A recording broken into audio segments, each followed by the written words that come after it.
Neuralgični bolovi po sunčanom vremenu, ubrane cvetove divizme, kamilice, stolisnika i majčine dušice, ako je ikako moguće stavimo sveže ili malo prosušene u lanenu vrećicu koju zatim položimo izravno na bolna mesta lica. Osim toga pijemo preko dana gutljaj po gutljaj 4 šoljice čaja od navedene biljne mešavine. Bilje oparimo i ostavimo da odstoji. Ako se i pored toga pojave bolovi poput grčeva, umijemo lice sa toplim uvarkom od koprive, istrljamo i stavimo na lice lanenu vrećicu sa sitno narezanom crvotočinom.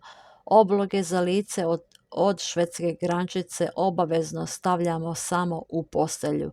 3 puta na dan po 1 čajna kašičica tih kapi razređena u čaju iz navedene biljne mešavine također donosi olakšanje.